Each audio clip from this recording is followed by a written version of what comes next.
bagaimana sepantasnya adab seorang muslim bersosialisasi dengan tetangga yang berbeda suku maupun agama. Nah, ini menarik topik ini. Islam mengajarkan akhlak yang mulia dalam bersosialisasi dengan siapapun, termasuk dengan tetangga yang berbeda suku, hobi, kebiasaan, suku, budaya, maupun berbeda agama. Itu prinsip di dalam agama Islam. Rasulullah Shallallahu Alaihi Wasallam bersabda, barang siapa beriman kepada Allah dan hari akhir, maka hendaknya ia memuliakan tetangganya.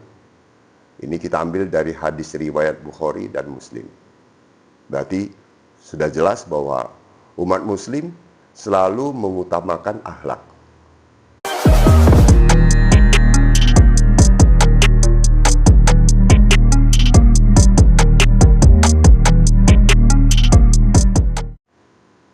Bismillahirrahmanirrahim. Assalamualaikum warahmatullahi wabarakatuh. Pertama-tama mari kita bersama panjatkan puja dan puji syukur atas kehadirat Allah Subhanahu wa Ta'ala yang selalu melimpahkan rezeki dan rahmat kepada kita semua. Tidak lupa sholawat serta salam senantiasa kita curahkan kepada junjungan kita Nabi Muhammad Sallallahu Alaihi Wasallam yang telah membawa kita dari zaman kegelapan menjadi zaman yang terang. Hai Sobat Kohalim, selamat pagi semuanya. Semoga selalu dalam keadaan sehat walafiat. Topik kita di pagi yang berkah ini adalah bagaimana sepantasnya adab seorang muslim bersosialisasi dengan tetangga yang berbeda suku maupun agama. Nah, ini menarik topik ini. Jadi ini bisa dijadikan sebagai satu acuan bagi kita umat muslim. Ya. Seorang muslim wajib menjaga hubungan baik dengan tetangga, baik mereka seagama maupun berbeda agama. Islam mengajarkan akhlak yang mulia dalam bersosialisasi dengan siapapun, termasuk dengan tetangga yang berbeda suku, hobi, kebiasaan, suku, budaya, maupun berbeda agama. Itu prinsip di dalam agama Islam. Rasulullah Shallallahu Alaihi Wasallam bersabda, barang siapa beriman kepada Allah dan hari akhir, maka hendaknya ia memuliakan tetangganya. Ini kita ambil dari hadis riwayat Bukhari dan Muslim. Berarti sudah jelas bahwa umat muslim selalu mengutamakan akhlak, terutama kepada tetangganya. Nah, berikut adalah seorang muslim dalam bersosialisasi dengan tetangga yang berbeda, suku dan agama. Itu ada beberapa hal yang mungkin bisa diperhatikan. Satu, bersikap ramah dan saling menebarkan salam. Ya, biasakan untuk menyapa dan tersenyum meskipun berbeda agama atau kebiasaan. Ya, jadi senyum itu kan gratis ya. Artinya kita tersenyum, kita menyapa walaupun berbeda agama atau keyakinan, suku. Jadi tidak ada yang dikecualikan. Oke? Kemudian jika mereka memberi salam dengan sapaan umum seperti selamat pagi, balaslah dengan sopan. Rasulullah Shallallahu Alaihi Wasallam mengajarkan untuk bersikap baik kepada semua orang tanpa membedakan agama atau status sosial. Jadi agama Islam itu tidak mengajarkan umatnya untuk membeda-bedakan baik suku, sosial maupun budaya, hingga ke keyakinan. Dua, tidak mengganggu dan menyakiti. Jangan membuat kebisingan atau tindakan yang bisa mengganggu kenyamanan tetangga. Rasulullah Shallallahu Alaihi Wasallam bersabda, tidaklah beriman seseorang yang kenyang sementara tetangganya kelaparan di sampingnya. Hadis riwayat Bukhari. Ini menunjukkan Islam sangat menekankan kepedulian terhadap tetangga dan tanpa melihat agamanya. Jadi kalau dikatakan bahwa Islam ini radikal, Islam ini teroris, keliru. Karena apa yang diajarkan oleh Rasulullah SAW selaku Nabi kita, itu tidak sama sekali mengajarkan itu. Nah, sebetulnya apa yang terjadi? Yang terjadi adalah kesesatan dari golongan tertentu yang tidak ada kaitannya dengan agama Islam. Oke, kita lanjut. Menjaga toleransi tanpa mengorbankan prinsip Islam. Ya, jadi kita hormati perbedaan keyakinan dan budaya mereka, tetapi tetap menjaga batasan Islam. Jadi kita boleh toleransi, tapi bukan kompromi. Artinya secara toleransi oke, tapi kalau soal keyakinan, kita tetap berpegang pada keyakinan Islam. Contoh, tidak ikut dalam ibadah agama lain tetapi tetap menghormati mereka. Ya, seperti tadi yang dikatakan. Jika mereka mengadakan perayaan, kita bisa mengucapkan selamat dalam bentuk doa umum seperti semoga mendapat kebaikan. Jadi ini sudah diatur sebenarnya dalam Al-Quran, dalam hadis, sudah diatur. Sangat luar biasa. Jadi sebetulnya umat Islam itu sangat lembut, sangat ramah. Nah, jikalau menemukan Islam yang keras, ya, berhaluan keras, itu bukan kesalahan daripada Al-Quran dan hadis.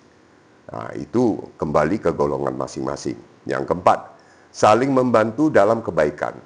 Jika mereka butuh bantuan, bantu dengan niat kemanusiaan. Gitu. Kemudian jika ada yang sakit, kunjungi dan doakan kesembuhan mereka. Boleh kita doakan untuk kesembuhan mereka. Ya. Jika mereka mengalami kesulitan, berikanlah bantuan sesuai kemampuan. Artinya, kalaupun dia ada kesulitan, kita bantu, tapi disesuaikan dengan kemampuan kita, tidak dipaksakan. Oke. Nah, ini yang kelima, tidak memaksakan agama tapi menunjukkan Islam dengan akhlak. Nah, itu. Jadi, tidak perlu memaksakan mereka untuk masuk Islam, tetapi tunjukkan keindahan Islam melalui perilaku dan akhlak. Nah, ini yang bisa menyebabkan seseorang itu kembali ke Islam dengan kondisi betul dia merasakan keindahan Islam dan tentu akhlaknya. Rasulullah SAW adalah contoh terbaik dalam berinteraksi dengan non-Muslim secara bijaksana dan penuh kasih sayang. Ya, walaupun bagaimana Rasulullah SAW bersikap kepada kaum Yahudi juga sangat baik, itu sangat lembut. Gitu. Nah, kemudian yang keenam, menghindari perdebatan yang tidak perlu. Jika ada perbedaan pendapat tentang keyakinan dan budaya, diskusikan dengan cara yang baik tanpa menyinggung perasaan. Lalu jika mereka tidak menerima pandangan kita, lebih baik diam daripada memperkeruh suasana. Memang terlihatnya Islam itu sangat lemah. Tapi tentu ini situasi disesuaikan dengan kondisi yang ada. Makanya membaca Al-Quran hadis itu tidak bisa sepotong-sepotong. Itu harus secara lengkap. Ya, banyak hal yang sebetulnya ada kaitannya, ada peristiwanya, sehingga itu tidak bisa dibaca hanya sepotong lalu diartikan, tidak bisa. Nah, ini memang harus ada tuntunan yang jelas supaya kita tidak sesat.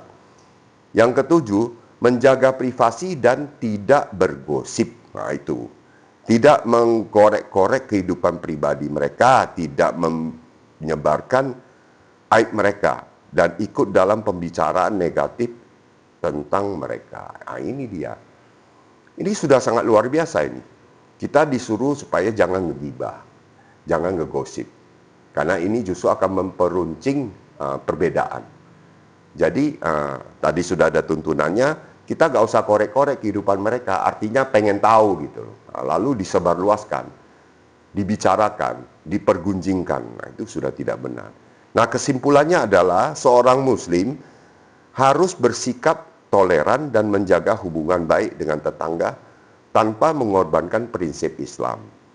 Dengan akhlak yang baik, kita tidak hanya menjaga hubungan sosial yang harmonis, tetapi juga bisa menjadi dakwah nyata tentang indahnya Islam. Gitu. Ya, jadi kita ini, konsep kita bukan kita promosi ke sana kemari mengenai Islam, tidak perlu, atau kita bikin semacam multi level marketing misalnya.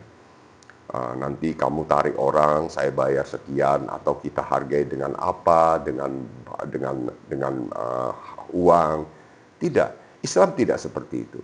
Jadi Islam itu adalah semua tergantung hidayah Allah. Kalau memang Allah memberikan hidayah, maka kita wajib untuk mengantarkan yang bersangkutan untuk masuk Islam. Jadi kita tidak perlu pakai trik macam-macam untuk mendapatkan jemaah. Bukan begitu. Karena Nabi Muhammad SAW saja diutus oleh Allah sebagai nabi, sebagai rasul sampai di akhir zaman ini adalah untuk menunjukkan akhlak, adab yang baik. Tidak mengurusi hati manusia, karena hati manusia tidak ada yang tahu. Hanya manusia itu sendiri dengan Tuhannya saja yang tahu. Nah, ini mungkin satu hal yang bisa merubah citra yang selama ini terus dirusaki oleh golongan tertentu, orang-orang tertentu, bahwa Islam itu keras, Islam itu agama perang, Islam itu agama poligami. Nah, ini karena belum tahu lebih mendalam. Nah, kalau memang mau tahu, ya belajar Islam. Nah, bagaimana supaya bisa belajar Islam?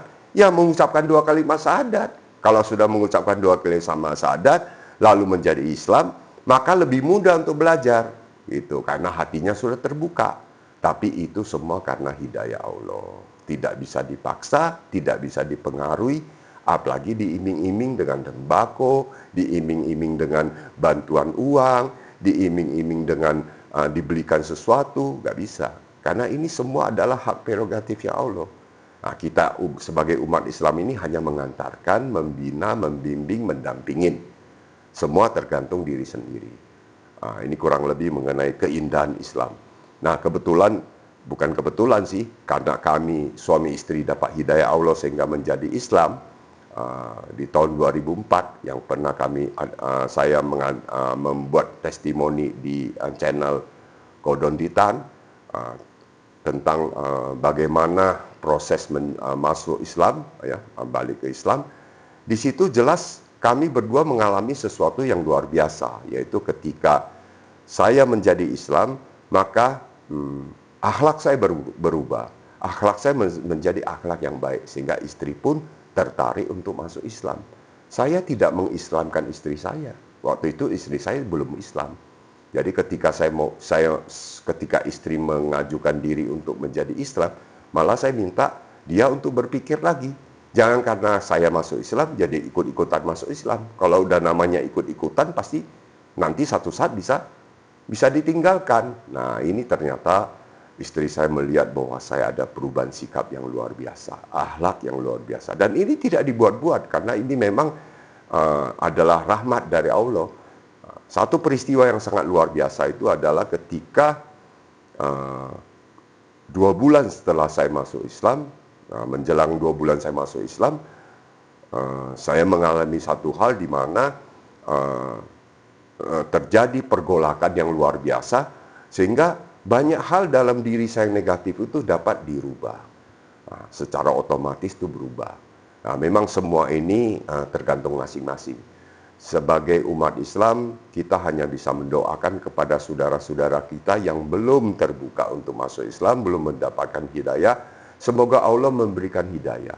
Dan kita sebagai contoh akhlak Nabi yang baik, supaya yang melihat kita ini tertarik untuk mempelajari Islam lebih mendalam, dan tentu harusnya masuk Islam.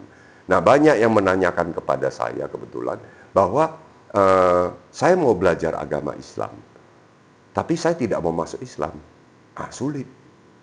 Kalau mau belajar agama Islam, mau belajar Al-Quran, ya masuk Islam. Karena kalau nggak masuk Islam, bagaimana bisa paham? Nah, ini. Jadi mungkin di sini ada juga non-Muslim yang nonton, silakan cari tahu, cari kebenaran. Saya sudah menemukan kebenaran, alhamdulillah sudah hampir 20 tahun lebih kami menjadi Muslim. Alhamdulillah selama 20 tahun lebih, yang namanya kelaparan belum pernah, yang namanya tidak punya tempat tinggal belum pernah. Walaupun kami mengalami banyak ujian dari Allah, semakin kuat iman kita, iman, tauhid, akidah kita semakin kuat. Ya, kami juga berdoa semoga yang menonton acara ini yang belum masuk Islam bisa mulai mempelajari Islam, karena Islam itu adalah kebenaran. Intinya adalah itu. Baik, terima kasih sudah menyaksikan acara ini di secangkir kopi pagi hari. Semoga para subscriber yang sudah setia menunggu dapat menyaksikan setiap hari dari hari Senin sampai hari Sabtu, dan juga bagi penonton yang belum subscribe, belum komen, belum like and share, silakan segera subscribe supaya kita bertambah banyak subscriber, bertambah banyak orang yang bisa menonton, bertambah banyak hal yang bisa kita berbagi. Intinya, apa yang kami sampaikan di sini adalah sifatnya umum, tidak terlalu agamis, ya. Ilmu agamanya juga tidak terlalu banyak disampaikan. Tentu banyak guru ulama yang luar biasa ilmunya dibanding dengan saya yang masih amatir ya gitu. Tapi kami berusaha untuk membawakan makalah-makalah yang sifatnya umum, gampang dimengerti, supaya kita bisa sama-sama mendapatkan inspirasi, mungkin mendapatkan motivasi, sehingga kita kuat untuk menjalani hidup ini. Terima kasih juga kami ucapkan kepada subscriber yang ada di Singapura dan Malaysia. Moga-moga di Singapura, Malaysia semua kondusif untuk tetap berada di jalan Allah, mempertahankan tauhid dan akidah. Semoga kita semua dikuatkan, diberikan keberkahan. Nah, saya lihat subscriber juga saling mendoakan. Ya, kita selalu harus positive thinking dalam hidup ini. Karena hidup sudah susah, kalau kita masih negatif ya tambah susah gitu loh. Kita positive thinking aja. Ingat, apapun yang terjadi tidak ada yang kebetulan. Semua karena kehendak Allah. Kalau sudah kehendak Allah, maka Allah pasti kasih solusi kalau kita mengalami masalah. Jadi patokannya hanya pada Allah. Minta berdoa sama Allah. Sholat malam bisa dilakukan untuk memohon pada Allah. Dan insya Allah akan dijawab. Walaupun mungkin waktunya tidak seperti yang kita mau, tapi Allah paling tahu apa yang kita butuhkan. Nah, itu yang harus kita yakini. Jadi, buatlah diri kita supaya kita butuh sama Allah. Jangan kita merasa satu kewajiban saja, kita sholat karena kita butuh. Kita puasa karena kita butuh. Dan juga kita harus pertajam niat kita. Karena segala sesuatu dilakukan dengan niat. Kalau kita sholat gak ada niat, sholatnya tidak sah. Kita wudhu tidak niat, wudhunya tidak sah. Makanya segala sesuatu dimulai dengan niat. Hanya satu niat kepada kita, kepada Allah. Tidak ada yang lain, tidak bukan. Yaitu kita hanya niat, hanya kepada Allah kita beribadah, bekerja, berkreativitas, beraktivitas, dan segalanya. Terima kasih. Mohon maaf jika masih ada kata-kata yang kurang sempurna, bahasa yang masih berantakan. Maklumlah kami ini kan coba berbagi. Semoga tambah hari kita tambah bagus penampilannya, baik acaranya, bobot acara maupun apapun. Dan kami juga mohon dukungan daripada subscriber, penonton, pemirsa yang berniat untuk membantu kami melancarkan acara ini sehingga tetap istiqomah berlangsung, yaitu dengan memberikan donasi sedekah maupun infak di rekening BCA yang sudah kami cantumkan di layar, bisa dilihat. Silakan, bukan nilai yang kami kejar tapi keikhlasan, sehingga kami bisa melaksanakan program-program lain dan bermanfaat untuk orang lebih banyak. Tidak banyak yang bisa kami sampaikan. Pada intinya mari kita berdoa untuk keberkahan kita masing-masing. Kita berdoa untuk anak kita supaya sehat, kemudian berdoa supaya kita dikuatkan, diberikan keberkahan, kemudian dimudahkan. Sebentar lagi kita akan memasuki bulan suci Ramadan. Semoga bulan suci Ramadan ini bisa kita dapatkan manfaatnya. Bukan hanya lapar dan haus, tapi manfaatnya ada kita dapatkan rahmat, pengampunan dari Allah Subhanahu wa Ta'ala. Ini yang kami ingin sampaikan. Kami mohon diri. Terima kasih sudah setia bersama kami. Sampai jumpa. Wassalamualaikum warahmatullahi wabarakatuh. Mari kita minum secangkir kopi di pagi hari. Bismillahirrahmanirrahim. Alhamdulillah.